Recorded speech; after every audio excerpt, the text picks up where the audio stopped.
ঢাকাতে যাওয়া আসা যে অনুভূতিটা তাই আপনাদের সঙ্গে শেয়ার করলাম। আসসালামু আলাইকুম, হুমায়রা কিচেনে আপনাদের স্বাগতম। চলে আসলাম নতুন একটা ভিডিও নিয়ে।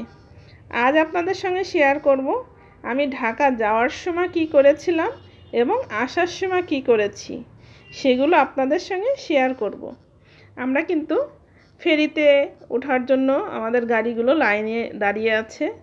আমরা যেদিন যাচ্ছিলাম সেদিন কিন্তু ভালোভাবেই যাচ্ছিলাম, কোনো সমস্যা ছিল না আমাদের যাওয়াতে। আমরা ঠান্ডা মাথায় ভালোভাবে কিন্তু যাচ্ছিলাম। সারা রোডে আমরা এটা সেটা কেনাকাটা করে খাচ্ছিলাম এবং ফেরিতে উঠে যতগুলা খাবারের লোক ঢুকেছে গাড়ির ভিতরে, আমরা কিন্তু সবার কাছ থেকেই খাবার কিনে কিনে খেয়ে মজা নিচ্ছিলাম ফেরিতে। এবং এই পদ্মা নদীর মাছ দিয়ে যে যাওয়ার সময় যে একটা ঠান্ডা শীতল বাতাস, দেখেন কত সুন্দর বাতাস, এই অনুভূতিটা আপনাদের বোঝানোই যাবে না কতটা সুন্দর লাগছিল এই সময়টা। আর আকাশটা একটু মেঘলাও ছিল, খুবই ভালো লাগছিল। কিন্তু বলবেন হয়তো যে তাহলে এটা বলার কি আছে? আছে, আরও কিছু বলার আছে। যেদিন আমরা বাসায় ফিরছিলাম আসার সময়, সেদিন আমরা আসছিলাম এসি গাড়িতে এবং আসার সময় হচ্ছে গিয়ে যখনই গাড়িতে উঠে বসেছি, আমাদের গাড়িটা যখন বনানী দিয়ে যাচ্ছিল তখন একটু পাশে দাঁড় করিয়ে দুইটা প্যাসেঞ্জার উঠালো, একটা বাচ্চা আর একজন মহিলা। সে গাড়িতে উঠতে উঠতে বমি করা শুরু করেছে। বাবারে বাবা, সে কি বমি! যেন বমি করতে করতে আমাদের পাশের সিটে এসে বসলো। মাশাল্লাহ মাশাল্লাহ, সে বমি দেখে তো মনে হচ্ছিল যে আর বুঝি বাসায় ফেরা সম্ভব হবে না, এতটা না বিরক্ত লাগছিল। দেখতে দেখতে পাশের সিটে আমার ছেলের বউ ছিল, সেও বমি করা শুরু করে দিল।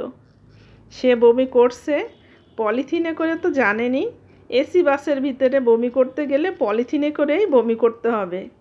পলিথিনের ভিতরে বমি করছে আর গিট বেঁধে বেঁধে পার কাছে রাখতেছিল। আমি যে ঢাকার থেকে আসার পথে যে এই পদ্মা সেতু দেখার যে হচ্ছে অনুভূতিটা, বা যে একটা আশা ছিল যে আসার সময় অবশ্যই এই পদ্মা সেতু দেখে আসব, কিন্তু পদ্মা সেতুতে ওঠার আগের থেকেই মাথার ভিতরে এরকম চক্কর খাচ্ছিল যে আর কিছু বলতেই পারছিলাম না। আর পাশের সিটে, আমার ডান পাশের সিটেই আমার মেয়ে আর ছেলে বসা ছিল, তারা দুজনও বমি করা শুরু করলো। আমার ছোট ছেলে আমার হাত থেকে পলিথিন নিচ্ছিল আর বমি করতেছিল। বমি করে করে আমার হাতে পলিথিনগুলো ধরিয়ে দিচ্ছিল যে আম্মু তুমি গিট বেঁধে দাও। সেই পলিথিনগুলো ধরে ধরে গিট বেঁধে বেঁধে পার কাছে রাখতে রাখতে মনে হচ্ছিল যে এবার বুঝি বাসায় আর পৌঁছানোই হবে না। এই যে গাড়ির ভিতরে অবস্থা ছিল, আমরা কিন্তু অনেকগুলো খাবার কিনে নিয়ে উঠেছিলাম গাড়িতে, যে গাড়িতে বসে বসে খাবো। আসার দিন আমাদের নন এসি বাস ছিল, যার কারণে জানলা দরজা সবই খোলা ছিল। এপাশের বাতাস ওপাশে গিয়েছে, কোনো গন্ধ ছিল না। আমরা অনেক খাবারই কিনে খেয়েছি। কিন্তু আসার সময় এসি বাসের ভিতরে যে দরজা লাগানোর পরে যে পাশের সিটে বমি করা শুরু করছে, ওই গন্ধে সবাই বমি করা শুরু করেছে। আর সেই সব দেখে আমাদের তো 4-5 ঘন্টা জার্নিয়ে মনে হয় কেউ এক ঢোক পানিও খায়নি। এই অবস্থা হয়েছিল আমাদের যে আমরা যেন জায়গার থেকে নড়লেও বমি হয়ে যাবে। কিন্তু আমি বমি করিনি, একটু ভালোই ছিলাম। কিন্তু এসব দেখে দেখে মাথার ভিতরে এরকম চক্কর খাচ্ছিল, মনে হচ্ছিল বারবার যেন আমার বুঝি কখন বমি হয়ে যাবে। খাবারগুলো আমাদের পাশেই পড়েছিল, বারবার খাবারের দিকে তাকাচ্ছিলাম আর ভাবছিলাম এবার বুঝি খাবারগুলো খাওয়া যাবে। যখনই খাবার খেতে চাচ্ছি তখনই ছেলে বলছে, আম্মু পলিথিন দাও। পলিথিন দিচ্ছি আর ছেলে বমি করছে। কিছু সময় পরে আবার মেয়ে পলিথিন চাচ্ছে। এরকম করতে করতে পাশ থেকে ছেলের বউ বলছে, খালামণি পলিথিন দাও। আরে বাবা, মনে হচ্ছিল যেন আমি একটা পলিথিনের গোডাউন হয়ে গেছি। পলিথিনের গোডাউন তো ভালো কথা। এভাবে এই পাশে আবার আমরা পদ্মা সেতুতে উঠে চলে আসছি।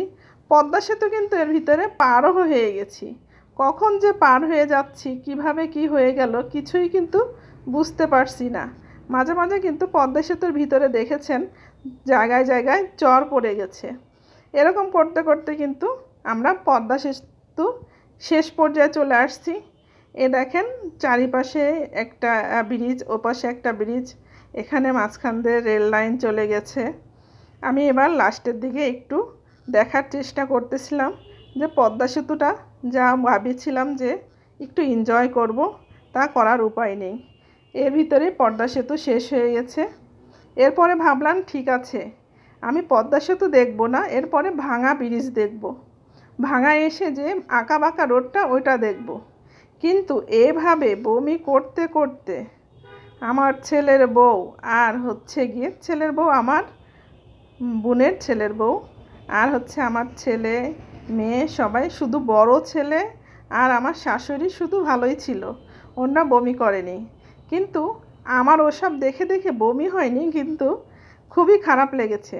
হয়তো আপনারা ভাবতে পারেন যে কি আপু, যে বমি বমি ছাড়া কোনো গল্পই বলছেন না। এটাই একটা অনুভূতি আপনাদের সঙ্গে শেয়ার না করে পারছি না, যে আমরা কিভাবে বাসায় ফিরে আসলাম। সারাটা রোড এভাবেই ফিরে আসছি। আজকের মতো এই পর্যন্ত। ভালো থাকবেন, সুস্থ থাকবেন। আল্লাহ হাফেজ।